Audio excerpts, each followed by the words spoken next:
नमस्कार मित्रों, कैसे हो सभी लोग? बढ़िया हो मित्रों। आज हम लोग साइंस के टॉपिक को और आगे बढ़ाते हैं। कार्बोहाइड्रेट आपको कल कंप्लीट करा दिया था। अगला ऊर्जा देने वाला जो भोज्य पदार्थ है वो है आपकी वसा। अगला जो ऊर्जा देने वाला भोज्य पदार्थ है वो कौन सा है मित्रों? वसा है। तो अगली हम जो चर्चा करेंगे इस वीडियो में वो किस पर करेंगे? वसा पर करने वाले हैं। चलो वसा को देखते हैं मित्रों कि वसा है क्या, या वसा से आप लोगों के लेवल पर कैसे क्वेश्चन पूछे जाते हैं। देखो मित्रों, वसा की बात की जाए तो जो वसा है मेन रूप से ऊर्जा प्रदान करते हैं। एक तो कार्बोहाइड्रेट करता है, एक वसा करता है आपकी, एक कौन करते हैं? प्रोटीन। मेन रूप से ऊर्जा प्रदान करते हैं, जिसमें से ऊर्जा देने में सबसे बड़ी भूमिका तो कार्बोहाइड्रेट की है, फिर वसा की है आपकी। सबसे ज़्यादा यदि आपसे पूछा जाए सबसे ज़्यादा ऊर्जा देने वाला भोज्य पदार्थ कौन सा है, तो कौन सा हो जाएगा मित्रों? वसा। सर्वाधिक यदि ऊर्जा देने वाला भोज्य पदार्थ आपसे पूछा जाता है तो कौन सा हो जाएगा मित्रों? वसा। कौन सा हो जाएगा? वसा हो जाएगा। देखो, वसा का जब रासायनिक विश्लेषण किया जाता है, यदि आपसे कहा जाए वसा का जब क्या करवाया जाए? रासायनिक विश्लेषण करवाया जाए। रासायनिक विश्लेषण, वसा का जब रासायनिक विश्लेषण किया जाता है या करवाया जाता है तो वसा दो भागों में टूटता है। एक तो बनते हैं इससे वसीय अम्ल। क्या बनेंगे मित्रों? वसीय अम्ल प्राप्त होते हैं मित्रों। और एक प्राप्त होता है ग्लिसरॉल। ग्लिसरॉल, वसीय अम्ल और क्या प्राप्त होते हैं? ग्लिसरॉल प्राप्त होता है। एक तो सीधा क्वेश्चन इसी तरह से पूछ लिया गया है, पहले एग्जामों में आ चुका है। राजस्थान की एग्जामों में कई में आ चुका है, राजस्थान पुलिस वगैरह है, आपकी रेलवे, एसएससी, इनमें कई दफे पूछा हुआ क्वेश्चन है डायरेक्ट। आप पेपरों को देखिए, ज़्यादा से ज़्यादा ओल्ड पेपरों का अध्ययन करो। पढ़ाई में मित्रों एक दो चीज़ों का विशेष ध्यान रखना चाहिए। एक तो आप जिस चीज़ की तैयारी कर रहे हो उसका सिलेबस आप लोगों को याद रहना होना चाहिए। आपको ऐसा लगता है कि सिलेबस क्या काम करेगा, सिलेबस की क्या ज़रूरत है? बहुत ज़रूरत है। जैसे ही सिलेबस आप लोगों को याद होगा आपका कॉन्फिडेंस लेवल बढ़ जाएगा, क्योंकि आपको ये मालूम रहेगा कि कितना पढ़ लिया इसमें, किस लेवल से चीज़ को पढ़ना है, ये आप लोगों को मालूम रहेगा। पुराने पेपरों को आप रेगुलर देखें। प्रैक्टिस सेट ही आती हैं मार्केट में, वो ठीक नहीं। ओल्ड पेपर लो आप लोग और उन ओल्ड पेपरों पर काम करो, पुराने पेपरों पर, जिससे आपको ये मालूम रहे कि जो विभाग एग्ज़ाम ले रहा है, एग्ज़ाम कंडक्ट करा रहा है इसकी, उसका क्या लेवल रहता है क्वेश्चनों का। आप लोग क्या करते हो? मार्केट में जाते हो, कोई टेस्ट सीरीज, फेस्ट सीरीज ले लेते हो और उसमें से आप लगे रहते हो। अरे स्वाभाविक है, मैं पढ़ा रहा हूँ तो मेरी जो टेस्ट सीरीज होगी मेरे क्वेश्चनों से तो मैच करेगी, मेरे टॉपिक से क्वेश्चन बाहर थोड़ी होंगे। स्वाभाविक है, इसलिए आपके उसमें तो स्कोरिंग क्या होती है? हाई। और एग्जाम हॉल में बैठते हो तो ऐसे चले जाते हो आप, इसलिए तो जाते हो, क्योंकि आप लोग सोचते हो कि हम लोग जो पढ़ रहे हैं फिर उसी के क्वेश्चन डाल लिए कि अरे स्कोरिंग बहुत अच्छी आ रही है। अरे आपका वास्तविक जो मूल्यांकन है वो उससे नहीं होता है मित्रों। वास्तविक मूल्यांकन होता है ओल्ड पेपरों से। पुराने पेपरों को लीजिए, उन पुराने पेपरों को सॉल्व करने की कोशिश कीजिए। आप लोग जो टॉपिक आप पढ़ते हो उस टॉपिक का क्वेश्चन देखिए उन ओल्ड पेपरों में, आपको ऑटोमेटिकली मालूम चलने लग जाएगा कि आपका लेवल क्या चल रहा है, आपको तैयारी किस दिशा में आगे बढ़ानी है, किस तरह से आप लोगों को तैयारी करनी है। सिलेबस, पुराने पेपर, ये जब आपके पास होंगे, जब आप इनका अध्ययन करोगे तो ऑटोमेटिकली आपका कॉन्फिडेंस लेवल अप होता हुआ चला जाएगा। और कंपटीशन है क्या? कॉन्फिडेंस लेवल को ही तो देखा जाता है आप लोगों से। कॉन्फिडेंस लेवल को ही देखा जाता है आप लोगों से।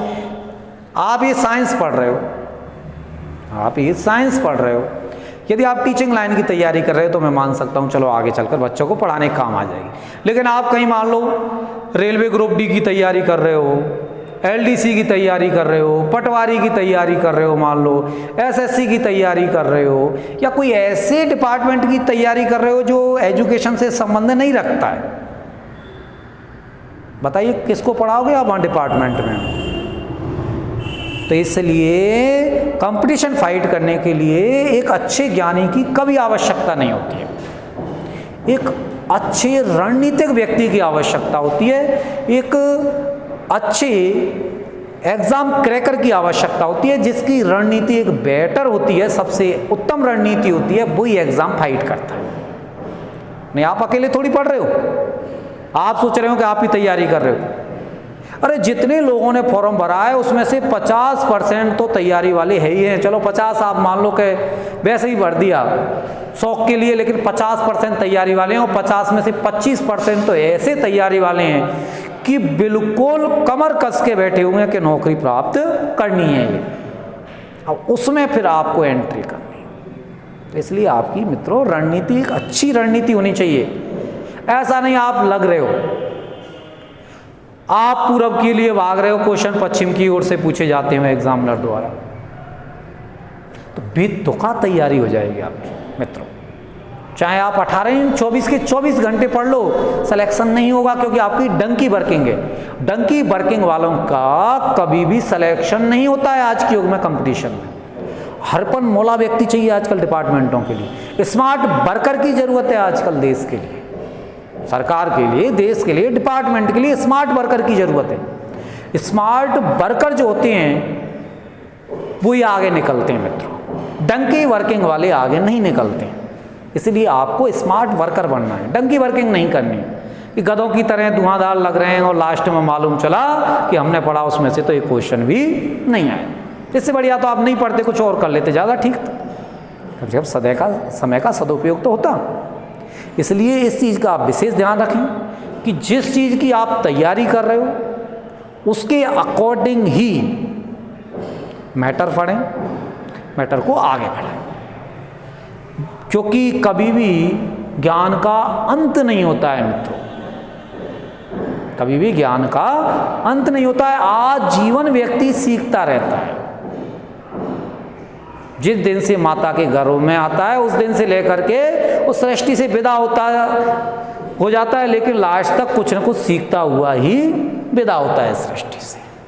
इसलिए ज्ञान का कभी भी अंत नहीं है। इसलिए हमें ज्ञानी नहीं बनना है, हमें एक अच्छा एग्जाम क्रैकर बनना है।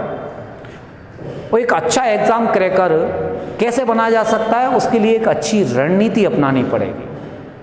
और उसका सबसे सीधा फॉर्मूला है कि आप जिस एग्जाम की तैयारी कर रहे हो उसके सिलेबस प्लस पुराने पेपरों को साथ रखिए, ऑटोमेटिकली आपकी रणनीति मजबूत होती हुई चली जाएगी और तैयारी ऐसे बढ़ेगी, ऐसे नहीं आएगी। फिर इस चीज़ का आप विशेष ध्यान रखें आप लोग।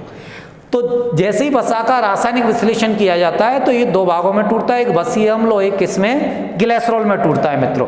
अब बात आती है, एग्जामों में पूछा गया है कि वसा के रासायनिक विश्लेषण से कितने वसीय अम्लों के अणु बनते हैं और कितना ग्लिसरॉल के अणु बनते हैं।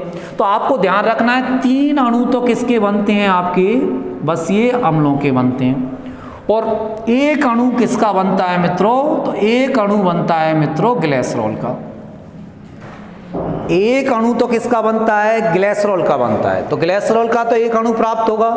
वसीय अम्लों के कितने अणु प्राप्त होते हैं मित्रों, 3 अणु प्राप्त होते हैं। तो वसीय अम्लों के तो 3 अणु बढ़ गए, ग्लिसरॉल के कितने बने, 1 अणु प्राप्त होगा मित्रों। अब ये जो वसीय अम्ल हैं, ये वसीय अम्ल 2 प्रकार के होते हैं मित्रों। एक तो कौन से होते हैं आपके, संतृप्त वसीय अम्ल। एक तो कौन से होंगे आपके, संतृप्त वसीय अम्ल होते हैं, और एक होते हैं मित्रों असंतृप्त वसीय अम्ल। एक तो कौन से होंगे, संतृप्त वसीय अम्ल होंगे मित्रों, एक कौन से होंगे, असंतृप्त वसीय अम्ल होते हैं। और संतृप्त वसीय अम्ल क्या होते हैं और असंतृप्त वसीय अम्ल क्या होते हैं। तो वे वसीय अम्ल जिनमें संतृप्त अम्ल पाए जाते हैं वो संतृप्त वसीय अम्ल कहलाते हैं। वे वसीय अम्ल मित्रों जिनमें संतृप्त अम्ल पाए जाते हैं वो संतृप्त वसीय अम्ल कहलाते हैं, और जिनमें असंतृप्त अम्ल पाए जाते हैं वो असंतृप्त वसीय अम्ल कहलाते हैं। ये जो संतृप्त वसीय अम्ल आप पढ़ रहे हो इनमें कार्बन और कार्बन के मध्य सिंगल बॉन्ड पाया जाता है। कार्बन और कार्बन के मध्य क्या होता है, सिंगल बॉन्ड पाया जाता है। और ये जो कमरे के ताप पर क्या होते हैं, जम जाते हैं। कमरे के ताप पर जम जाती हैं। संतृप्त वसीय अम्लों के मध्य कार्बन कार्बन के मध्य सिंगल बॉन्ड होता है और ये कमरे के ताप पर जम जाते हैं मित्रों।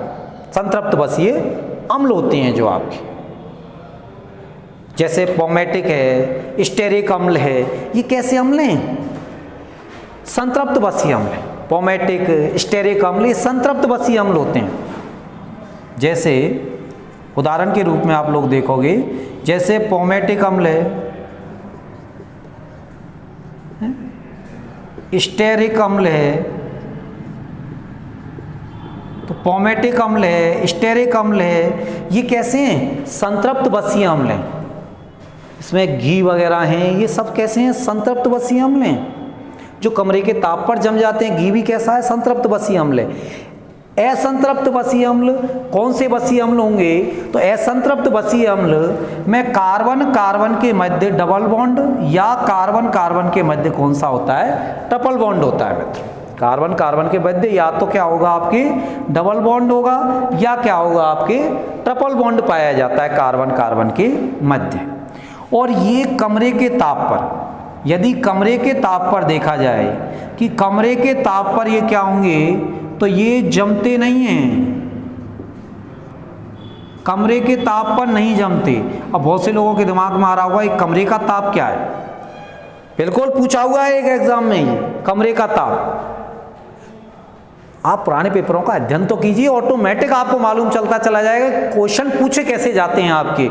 कमरे का ताप, तो जो कमरे का ताप होता है वो कितना होता है मित्रों, तो कमरे का ताप होता है आपके 25 से लेकर के 27 डिग्री सेंटीग्रेड माना जाता है कमरे का ताप। कमरे का ताप 25 डिग्री सेंटीग्रेड से 27 डिग्री सेंटीग्रेड माना जाता है कमरे का ताप। तो कमरे के ताप पर जमते नहीं हैं, जबकि ये कमरे के ताप पर जम जाते हैं। ये कमरे के ताप पर नहीं जमते, जबकि कमरे के ताप पर जम जाते हैं। मतलब घी संतृप्त है, जबकि तेल क्या है, असंतृप्त है। तेल क्या है मित्रों, असंतृप्त है। ये कमरे के ताप पर नहीं जमते, जबकि ये कमरे के ताप पर जम जाते हैं। तो ये अंतर है मित्रों इनमें, संतृप्त और असंतृप्त वसीय अम्लों। दूसरी बात हम लोग करते हैं किसकी, ग्लिसरॉल की। ग्लिसरॉल क्या है, ग्लिसरॉल का एक अणु प्राप्त होता है मित्रों। ग्लिसरॉल से किस प्रकार के क्वेश्चन पूछे जाते हैं वो ध्यान रखने हैं आप लोगों को। ग्लिसरॉल से किस किस टाइप के क्वेश्चन बनते हैं ग्लिसरॉल से। तो देखो ग्लिसरॉल से किस किस टाइप के क्वेश्चन पूछे जाते हैं आप लोगों से। तो ग्लिसरॉल, एक तो आप लोगों को ध्यान रखना है कि ग्लिसरॉल साबुनीकरण की क्रिया का सह उत्पाद है। साबुनीकरण की क्रिया का सह उत्पाद, क्रिया का सह उत्पाद है। साबुनीकरण की क्रिया का क्या है, ये सह उत्पाद है। तो ग्लिसरॉल साबुनीकरण की क्रिया का क्या है मित्रों, सह उत्पाद है। कई दफे पूछा हुआ क्वेश्चन है, आपको देख लेना पेपरों में। एक दफे नहीं, कई दफे पूछा हुआ क्वेश्चन है। और रेलवे का तो इतना फेवरेट क्वेश्चन है कि लगातार ही पूछा जाता है एग्जामों में। साबुनीकरण की क्रिया का मुख्य उत्पाद तो साबुन हो गया। और साबुन किसका लवण होता है, सोडियम या पोटेशियम का। साबुन किसका लवण होता है, साबुन वाला टॉपिक हम लोग पढ़ेंगे, उसमें पूरी डिटेल पढ़ेंगे इसकी। साबुन किसका लवण होता है, सोडियम या पोटेशियम का लवण होता है मित्रों, साबुन है जो। तो साबुनीकरण की क्रिया का सह उत्पाद यदि आपसे पूछा जाए तो साबुनीकरण की क्रिया का सह उत्पाद कौन सा होता है, तो आंसर क्या होगा, ग्लिसरॉल होता है।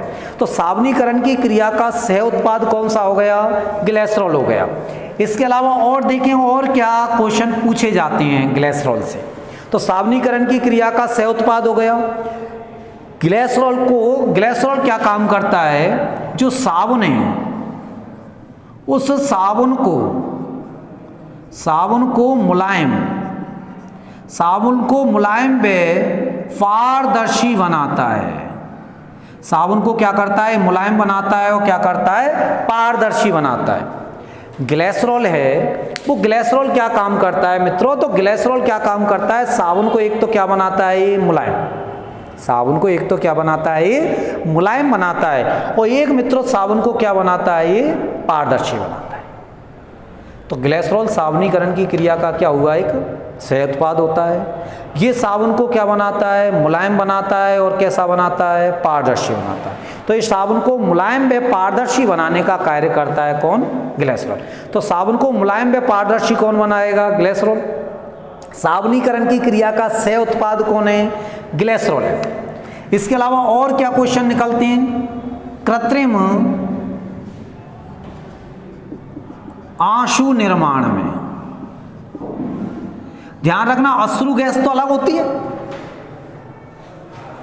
अश्रु गैस अलग होती है आपकी, इसलिए अश्रु गैस नहीं है, अश्रु गैस नहीं है मित्रों। यहां बात किसकी चल रही है, कृत्रिम आंसू निर्माण में। जैसे रंगमंच वगैरह पर, जैसे आप लोग देखते हो नाटकीय विधाएं चलती हैं, रंगमंच हैं, मूवी वगैरह हैं, इनमें कृत्रिम आंसू उत्पन्न करवाए जाते हैं। अचानक ही हंसते हंसते आंसू आने लग जाते, होता है नहीं ऐसा, वो क्या है, आर्टिफिशियल ही तो हैं। तो ऐसे स्थानों पर या ऐसी नाटकीय कलाओं में कृत्रिम आंसू उत्पन्न करने के लिए किसका इस्तेमाल किया जाता है, ग्लिसरॉल का इस्तेमाल किया जाता है मित्रों। तो ग्लिसरॉल कृत्रिम आंसू निर्माण में, साबुन को मुलायम और पारदर्शी बनाने में, साबुनीकरण की क्रिया का क्या है, ये सह उत्पाद है। इसका उपयोग एंटीऑक्सीडेंट के रूप में भी किया जाता है, एंटीऑक्सीडेंट के रूप में, एंटीऑक्सीडेंट, एंटीऑक्सीडेंट के रूप में भी ग्लिसरॉल का प्रयोग किया जाता है। आप लोग ग्लिसरॉल का प्रयोग एंटीऑक्सीडेंट के रूप में भी कर सकते हो। कैसे, जब आप लोग रात को सोते हो तो उससे पहले ग्लिसरॉल से चेहरे को धोना चाहिए, जिससे रोम छिद्र खुल जाते हैं, रोम छिद्र खुल जाते हैं और ऑक्सीजन की ठीक प्रकार से सप्लाई हो पाती है इन छिद्रों के द्वारा। तो इसलिए एंटीऑक्सीडेंट के रूप में भी काम आता है। आप मसाज वगैरह कराने जाते हो, वहाँ भी ग्लिसरॉल से ही चेहरे को धोया जाता है आपके एंटीऑक्सीडेंट के रूप, इसलिए तो आपके चेहरे पर ग्लोनेस आ जाती है। ग्लोनेस आती है या नहीं, आप लोग सोचते हो रहे मज़ा आ गया मसाज कराने, क्योंकि उसने किसका इस्तेमाल किया, ग्लिसरॉल का इस्तेमाल किया। उस कार्य को आप लोग भी कर सकते हो घर पे, आप लोग भी तो धो सकते हो, तो ऐसे ग्लोनेस आ जाएगी आपके। तो एंटीऑक्सीडेंट के रूप में किसका इस्तेमाल किया जाता है, ग्लिसरॉल का। तो साबुनीकरण की क्रिया का क्या है मित्रों, ये सह उत्पाद है। साबुन को मुलायम व पारदर्शी बनाने में ग्लिसरॉल का योगदान होता है। कृत्रिम आंसू निर्माण में ग्लिसरॉल का योगदान है। एंटीऑक्सीडेंट के रूप में भी किसका योगदान है, ग्लिसरॉल का योगदान है। मित्रों यहाँ कृत्रिम आंसू की बात आ गई है, तो मैं आप लोगों को एक चीज़ और बता देता हूँ, वो भी आपके काम की है। क्या है वो चीज़, देखें आप लोग। यदि आप लोगों से कहा जाए कि कृत्रिम बरसात किससे करवाई जाती है, तो सिल्वर आयोडाइड से करवाई जाती है मित्रों, कृत्रिम बरसात। जो आप लोग देखते हो ना, अचानक गाने में बरसात होने लग गई, तो कोई इंद्र भगवान थोड़ी खुश हो जाते हैं कि एक्टर नहीं नाच रहे हैं कि खुश हो गया इंद्र भगवान, ऐसा नहीं होता है मित्रों। कृत्रिम बरसातें करवाई जाती हैं, तो वो किसकी हैं, तो कृत्रिम बरसात में किसका प्रयोग किया जाता है मित्रों, सिल्वर आयोडाइड का इस्तेमाल किया जाता है कृत्रिम बरसात में। कृत्रिम धुआं उत्पन्न करने में,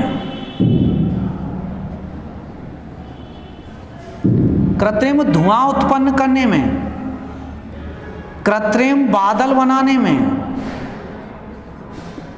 कृत्रिम धुआं उत्पन्न करने में, कृत्रिम बादल बनाने में, इनमें किसका इस्तेमाल किया जाता है, तो कृत्रिम धुआं उत्पन्न करने में, कृत्रिम बादल बनाने में किया जाता है आपके द्रव नाइट्रोजन का इस्तेमाल। किसका किया जाता है मित्रों, द्रव नाइट्रोजन का इस्तेमाल किया जाता है, बिल्कुल। और कई दफे पूछा हुआ क्वेश्चन है, द्रव नाइट्रोजन का ताप कितना होता है, तो -196 डिग्री सेंटीग्रेड होता है, ध्यान रखना। द्रव नाइट्रोजन का ताप कितना होता है, -196 डिग्री सेंटीग्रेड होता है। कृत्रिम धुआं और कृत्रिम बादल बनाने में किसका इस्तेमाल है? द्रव नाइट्रोजन का। कृत्रिम बरसात सिल्वर आयोडाइड से करवाई जाती है। कृत्रिम आंसू निर्माण में ग्लिसरॉल का उपयोग किया जाता है आपकी। तो इस प्रकार से वसा का रासायनिक विश्लेषण देखा आप लोगों ने कि एक तो बसीय अम्ल बनते हैं, एक ग्लिसरॉल। एक अणु ग्लिसरॉल का 3 अणु किसके बन जाते हैं? बसीय अम्लों के बन जाते हैं। अब उसके बाद जब आप वसा का इस्तेमाल करते हो मित्रों, तो वसा का इस्तेमाल करते हो तो आपके शरीर में ये वसा एकत्रित रहता है। किस रूप में एकत्रित रहेगा और क्या अन्य चीजें इस पर, उस पर भी हम लोग चर्चा करते हैं। आप लोग इसका स्क्रीनशॉट लें जिससे आगे हम लोग चर्चा कर सकें इस बिंदु पर। देखो मित्रों, आगे जब हम लोग चर्चा करते हैं इस पर तो क्या स्थिति है इससे संबंधित।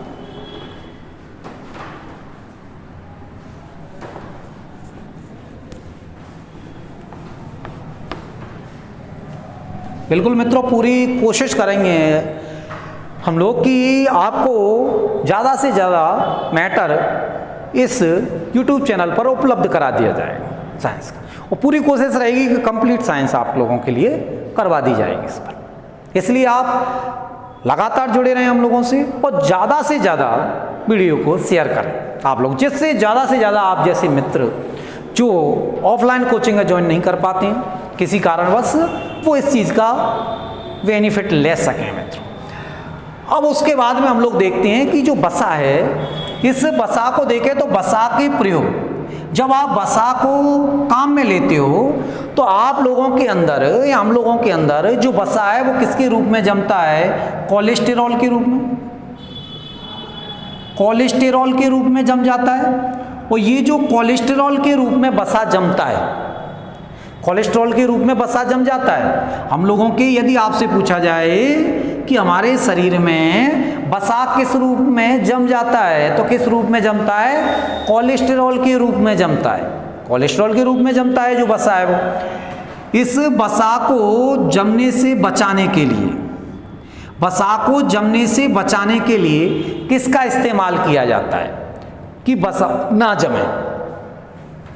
तो एक तो किया जाता है आपके किसका? मछली के तेल का प्रयोग। मछली के तेल का इस्तेमाल किया जाता है। मछली के तेल के प्रयोग से वसा नहीं जमता है मित्रों। मछली के तेल में ऐसा क्या पाया जाता है जो वसा को जमने से रोकता है? तो मछली के तेल में जो पाया जाता है वो पाया जाता है ओमेगा 3 बसीय अम्ल। ओमेगा 3 बसीय अम्ल पाया जाता है। ओमेगा 3 बसीय अम्ल पाए जाते हैं मछली के तेल में, और जिससे वसा नहीं जमता है आपके। दूसरा, चावल, चावल के छिलके में, चावल के जो छिलके हैं उसमें भी एक ऐसा रसायन पाया जाता है जो वसा के जमाव को रोकता है, और उसका नाम क्या है? ओराइजिनोल रसायन। ओराइजिनोल रसायन, क्या नाम है मित्रों उसका? ओराइजिनोल रसायन है। तो चावल के छिलके में ओराइजिनोल रसायन पाया जाता है जो वसा के जमाव को रोकता है, और मछली के तेल में ओमेगा 3 बसीय अम्ल पाया जाता है मित्रों जो वसा के जमाव को क्या करता है? रोकता है। तो मछली के तेल में तो कौन सा होगा? ओमेगा 3 बसीय अम्ल होगा, और चावल के छिलके में ओराइजिनोल रसायन पाया जाता है जो जमाव को क्या करता है? रोकता है आपके। तो जो कोलेस्ट्रॉल के रूप में जमा होगा, यदि आपसे पूछा जाता है कि वसा किस रूप में जमा होता है हमारे शरीर में, तो कोलेस्ट्रॉल के रूप में धमनियों में जमा होता है आपके। इसके जमाव को किससे रोका जाता है वसा के को? तो मछली के तेल जो ओमेगा 3 बसीय अम्ल होता है, और चावल, चावल के छिलकों में क्या होता है? ओराइजिनोल रसायन होता है आप लोगों के। ये जो कोलेस्ट्रॉल है, ये कोलेस्ट्रॉल जब कोरोनरी धमनी में जम जाता है, किसमें? कोरोनरी धमनी। जब ये कोरोनरी धमनी में जम जाता है तो इससे किसकी संभावना बढ़ जाती है? हृदय आघात की, हार्ट अटैक बोलते हैं जिसको आप लोग। हृदय आघात की संभावनाएं बढ़ जाती हैं मित्रों। जब जो कोरोनरी धमनी क्या करती है? जो हृदय की बाहरी दीवार को, रक्त भित्ति को रक्त पहुंचाने का कार्य करती है कोरोनरी धमनी है जो। तो इसमें कोलेस्ट्रॉल का जमाव हो जाता है, तो इससे किसकी संभावनाएं बढ़ जाती हैं? Heart attack. तो कोरोनरी धमनी में जब ये जम जाता है तो हार्ट अटैक की संभावनाएं बढ़ जाती हैं आपके। इसके जमाव को मछली के तेल और चावल के छिलकों से कम किया जाता है, मतलब ओमेगा 3 वसी अम्ल और आइजोनोल रसायन से इसके जमाव को कम किया जाता है, वसा के जमाव को। यदि आप लोग त्वचा के बारे में देखो तो जो हमारे त्वचा के 3 स्तर होते हैं, त्वचा के जब आप लोग त्वचा हम लोग पढ़ेंगे तो वहां पढ़ेंगे कि त्वचा के 3 स्तर होते हैं मनुष्य में। एक तो होता है आप लोगों के कौन सा? एपिडर्मिस। एक तो कौन सा स्तर होता है मित्रों? एपिडर्मिस स्तर होता है। एपिडर्मिस स्तर होता है जो बाहर वाला होता है। एक होता है आपके डर्मिस वाला और एक होता है हाइपोडर्मिस वाला होता है। जो वसा एकत्रित होता है वो कहाँ पर एकत्रित होता है? हाइपोडर्मिस वाले भाग पर एकत्रित होता है। तो यदि आपसे पूछा जाए कि त्वचा के किस स्तर में वसा एकत्रित होता है तो हाइपोडर्मिस में। ये हाइपोडर्मिस वाले भाग पर क्या एकत्रित है? आपकी वसा एकत्रित होता है।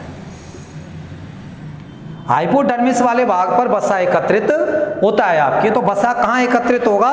तो हाइपोडर्मिस वाले भाग पर वसा एकत्रित होता है मित्रों। कोरोनरी धमनी, हृदयाघात की संभावना होगी, ये दोनों जमने से रोकते हैं। लेकिन उपवास और भूख हड़ताल, यदि आपसे पूछा जाए कि उपवास और भूख हड़ताल, उपवास और भूख हड़ताल के समय हमें जो ऊर्जा प्राप्त होती है वो कहाँ से प्राप्त होती है? तो उपवास व भूख हड़ताल के समय जो हमें ऊर्जा मिलती है वो कहाँ से मिलती है मित्रों? वसा से ही मिलती है। उपवास और भूख हड़ताल के समय जो हमें ऊर्जा प्राप्त होती है वो कहाँ से प्राप्त होती है? तो उपवास और भूख हड़ताल के समय हमें ऊर्जा वसा से मिलती है। वसा से मिलती है आपके उपवास और भूख हड़ताल के समय हमें ऊर्जा। इसलिए हम लोग कई बार कुछ नहीं खाते हैं, जब भी कोई फर्क नहीं पड़ता है आपके, क्योंकि आप लोगों के ऑलरेडी एकत्रित हैं चीज़ें और उनसे आपको ऊर्जा मिलती रहेगी। तो यदि आपसे पूछा जाता है कि उपवास और भूख हड़ताल के समय व्यक्ति को ऊर्जा कहाँ से प्राप्त होती है, तो कहाँ से प्राप्त होगी मित्रों? तो उपवास और भूख हड़ताल के समय हमें ऊर्जा कहाँ से प्राप्त होगी? वसा से प्राप्त होती है आप लोगों की। तो इस तरह के वसा से विभिन्न प्रकार की चीज़ें आप लोगों के लेवल पर पूछी जाती हैं। जनरल वे पर इस तरह की चीज़ें पूछी जाती हैं वसा को लेकर के। दूसरा, यदि आपसे पूछा जाए कि सर्वाधिक ऊर्जा देने वाला भोज्य पदार्थ, यदि आपसे क्वेश्चन पूछा जाता है कि सर्वाधिक ऊर्जा देने वाला भोज्य पदार्थ, तो सर्वाधिक ऊर्जा देने वाला भोज्य पदार्थ कौन सा है? तो आंसर क्या होगा? वसा। सबसे ज्यादा जो ऊर्जा प्राप्त होती है वो किससे होती है मित्रों? वसा से होती है। क्या डाटा है सुने आप लोग।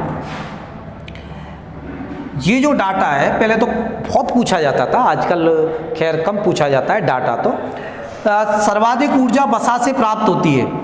ये डाटा है कि 1 ग्राम कार्बोहाइड्रेट, 1 ग्राम कार्बोहाइड्रेट के पूर्ण ऑक्सीकरण से,